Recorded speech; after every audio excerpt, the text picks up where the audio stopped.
So today we'll talk about the penetrating shot rogue build for endgame. I've been meaning to cover a ranged build for this class in a while, and I think this one is actually pretty solid. Penetrating shot is a very strong ability that can one-shot entire groups, has a very long range letting you cast it from far away from any danger, and it's controller friendly because I know a lot of you had some trouble with the previous builds. Now this entire setup focuses on a few abilities, mainly of course the penetrating shot, which is going to be our main damage ability. Our goal with this build is to buff the damage on it as much as possible so that when we unleash it, we completely annihilate enemies or well entire groups of enemies in one shot, or at least as close to a one shot as possible.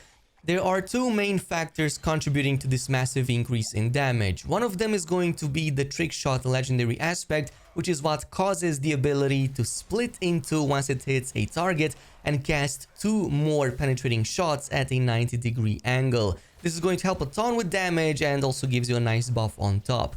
Second of all, we're also going to use imbuement skills, specifically both Shadow as well as Poison. We're gonna use mainly Shadow to debuff enemies and make them pop all at once for massive damage.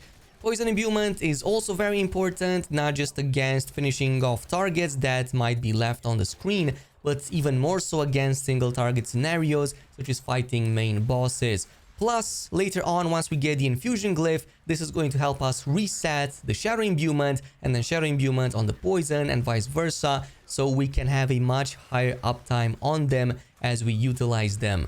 As far as the other two abilities, I'm using the fundamental forceful arrow because it just helps keeping enemies at a distance.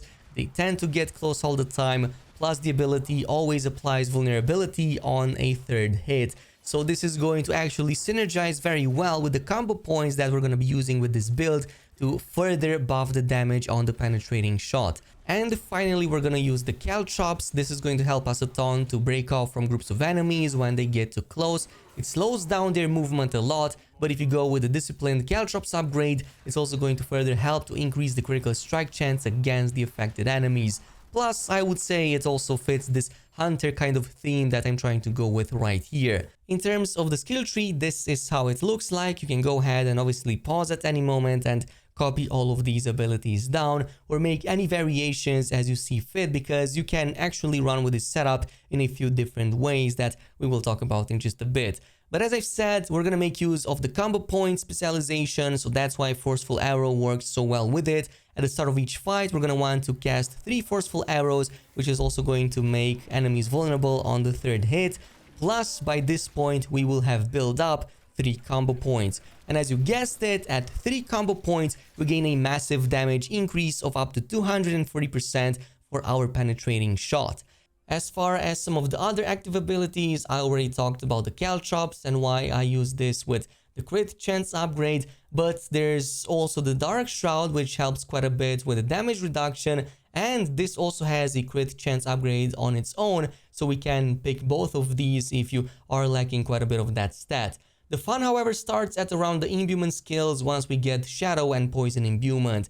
For the Shadow, I went with the blended imbuement because it helps us spread vulnerability a lot easier. Plus the consuming Shadow, I even recommend going with the max points here so that you can generate a lot more energy every time you do those Shadow explosions and take down enemies with them.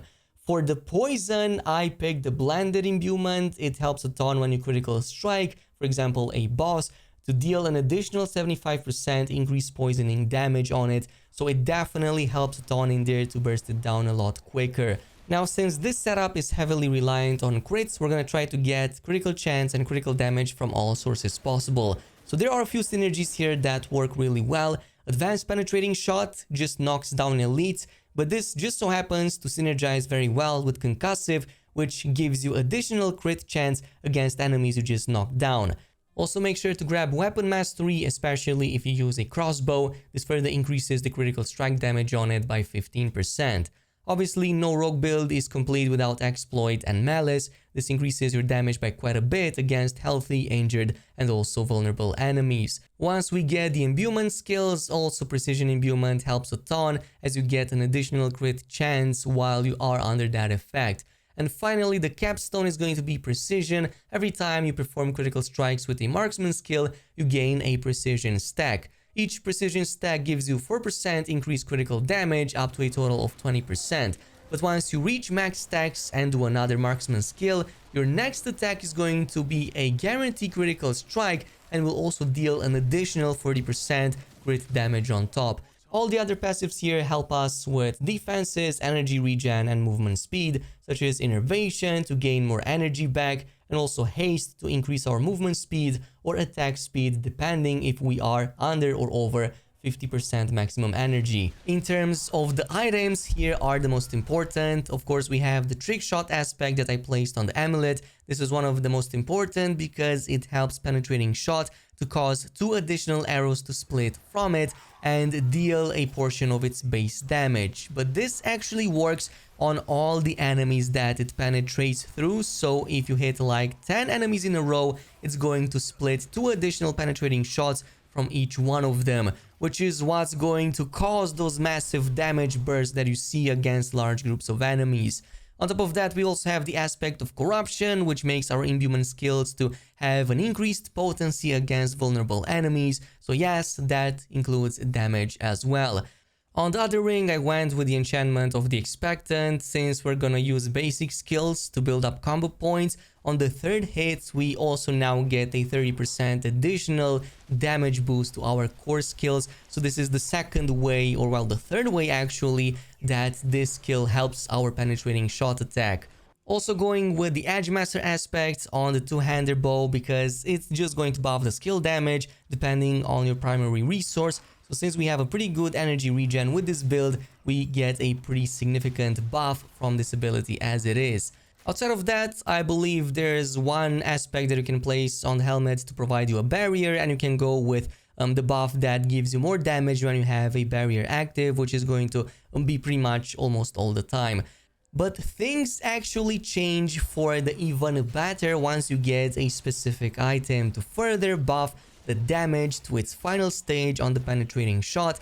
But unfortunately for that, you are going to need this ancestral item right here. It's a unique dagger called Condemnation, and essentially what this does is that it makes your core skills to deal up to 40% increased damage when spending 3 combo points. The second portion of this buff does not matter because it's not going to benefit this build, but the first one totally does. So that is a free extra, in this case 26 core skill damage on top, but if you are lucky you can get the same effect up to 40%. So that's going to be another massive damage buff on top of everything else that we just talked about, which is going to help tremendously to burst one-shot entire groups of enemies. Especially in the end game, this is going to help a ton with enemy clear up times, and I would say that it takes significantly less time to take down groups of enemies because you're essentially popping them off in an instant. However, there are some downsides to this build, and one of them is the amount of time required to set all of this up. First of all, you do have, and I recommend always doing this, but you do have to gather all packs of enemies in a nice tight spot as much as you can, because you want as many enemies as possible close to one another once you unleash your attacks. Once you're done with that, you will want to have 3 combo points ready at this point and imbue your attack with the Shadow Imbuement. And then unleash the penetrating shot, which in theory should pretty much one-shot everything on the map for some massive hilarious explosions. However, if you're fighting against single target bosses, or if you didn't take down those groups of enemies, you can start with the poison shot instead. What this does is it's going to deal an even higher burst, not going to apply any explosions, but will help with the debuffs and to make them a lot more vulnerable. And once you're done with that, you can totally jump back into doing those Shadow Imbuement explosions so that you can resume from that point on and just go to the next group or the next boss.